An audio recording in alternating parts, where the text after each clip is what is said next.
When you press the K key on your keyboard, a plunger attached to the key pushes against a spring or a rubber dome.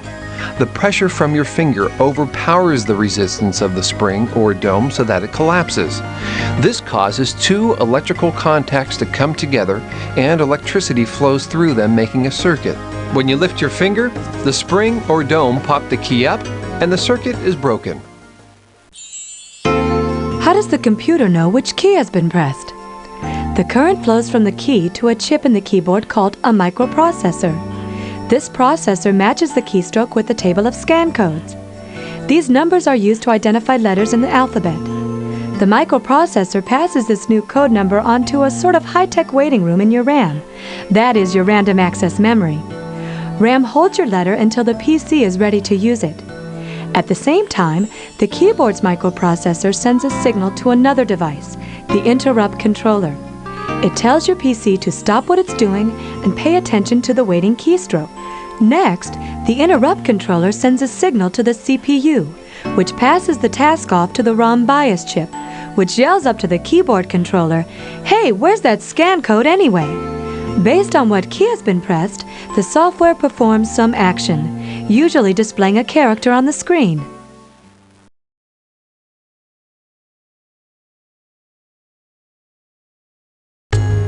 A mouse lets you control an on-screen pointer to make menu selections and to manipulate graphics and text on your screen. This mouse has no feet. Instead, a small ball sticks through its underside housing. When you move the mouse, the ball moves too. As the ball turns, it rubs against two rollers and they also turn. One roller senses when the mouse moves side to side. The other roller senses up and down movements. Together, the two rollers can tell which direction you move the mouse. Each roller is attached to a wheel called an encoder. It turns along with the roller. As the encoder turns, its metal ridges touch two fixed electrical contacts. This sends an electric pulse. The faster you move the mouse, the faster you generate the pulses. The signals from both roller encoders are sent to the mouse's circuitry. By counting the pulses and their frequency, the mouse learns how much you've moved it. Smart mouse! The mouse sends these signals through a cable, its tail, along with any electrical signals created when you press the buttons on the mouse. The electrical signals travel to your PC, where they're read by a piece of software called a mouse driver. The mouse driver now tells your software how to move the pointer on screen so that it matches the mouse's movement. And the whole process happens without any cheese. A joystick does the same job as a mouse, but in a different way. Instead of using mechanical rollers as a mouse does, the joystick uses two electrical resistors that measure how much the joystick is moved. The amount of electricity that can flow through the resistors depends on the position of the joystick. The joystick's fire buttons work just like the mouse buttons, except they're usually more fun. If you need to get a graphic image into your PC, you can use a scanner. When you click the scan button, a light-emitting diode or LED shines on the image you want to scan. This light is then reflected back into the scanner off a mirror and through the scanner's lens.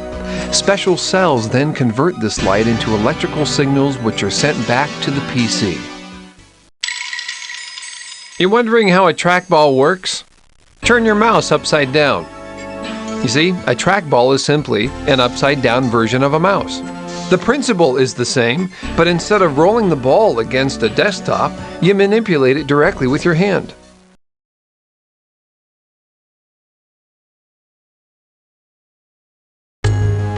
How does the monitor work? Signals from your computer's video card are loaded into 3 electron guns at the base of the monitor. There is one gun for each of 3 colors: red, blue, and green. These 3 colors, when mixed together, can create all the colors you see on your screen. Now, these guns don't shoot bullets. Instead, they shoot a powerful beam of electrons towards the face of the monitor. The beams pass through the deflection yoke. It uses magnetism to bend the electronic beams so they can sweep across the entire screen and create the picture we see. What happens once the beams have swept your monitor? Special chemical phosphors are painted on the inside of the monitor. Energy from the electron beams makes the individual phosphors glow either red, blue, or green, depending on the type of phosphor. The stronger the electron beam, the brighter the phosphors glow. A sheet of metal with holes in it helps keep the electron beams aligned exactly with the phosphors. This is called a shadow mask. The beams sweep across the entire screen 60 times per second. It happens so quickly that you are unaware of the firing process. Instead, your screen appears to be a steady, continuous image, just as it does now. Portable notebook computers use a special screen called an LCD, or liquid crystal display.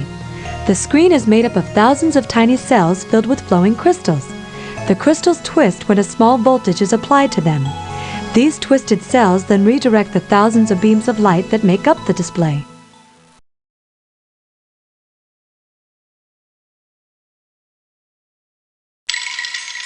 Now, most multimedia PCs have a couple of speakers attached to the sound card to provide stereo sound. All PCs have an internal speaker built in, but it's not designed for much more than a simple. External speakers are much better. They contain their own amplifiers and have a control knob for volume. Many also provide controls for mixing, equalizing, and balancing the sounds they produce.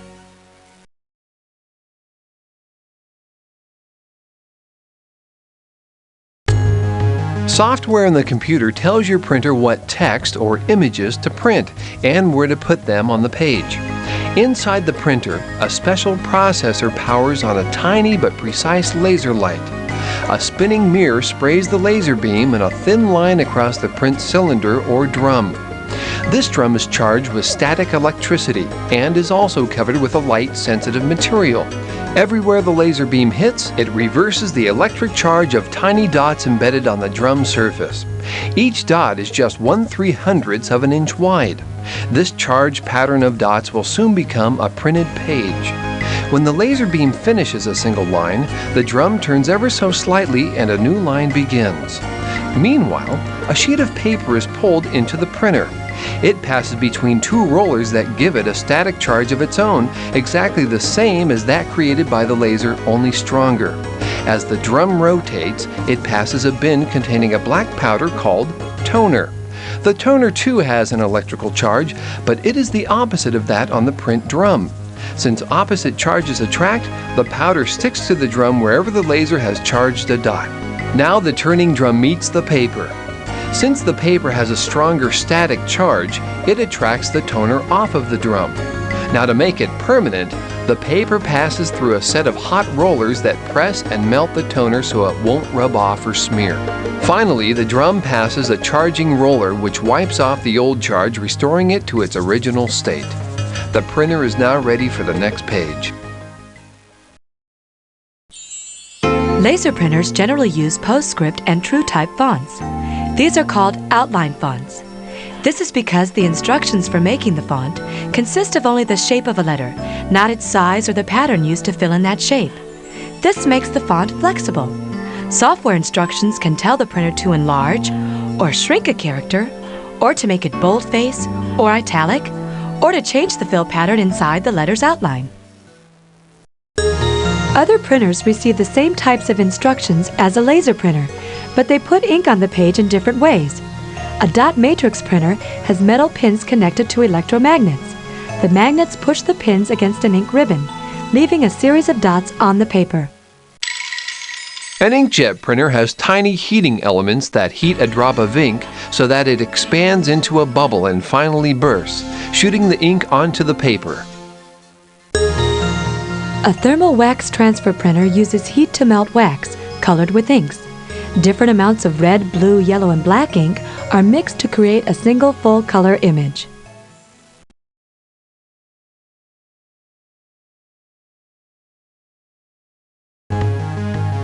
A modem lets your PC talk to any other online computer in the world over ordinary telephone lines.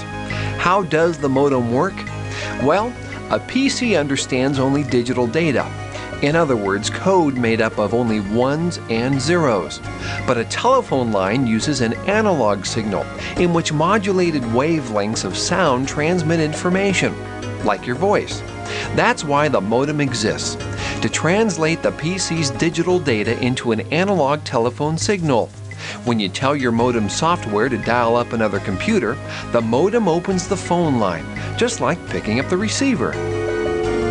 The modem then dials the number of the other computer using standard tones or pulses. Once the other computer answers, both begin to agree on what method they'll use to send data back and forth. This agreement is appropriately called a handshake.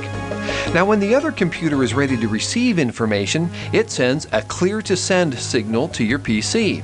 And your PC responds by sending data that sounds like this.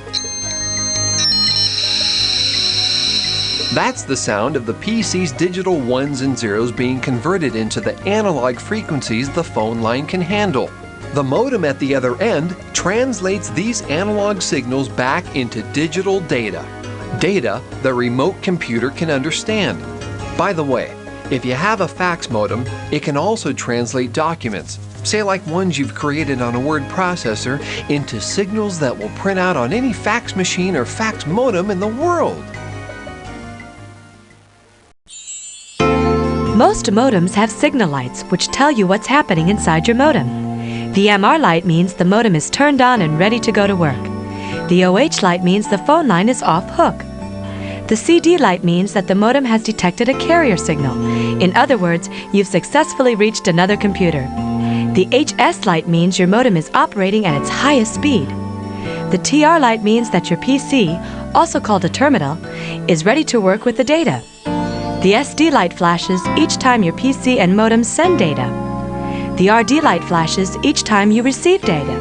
AA stands for auto answer, meaning your modem will automatically go online if someone calls the line it's on.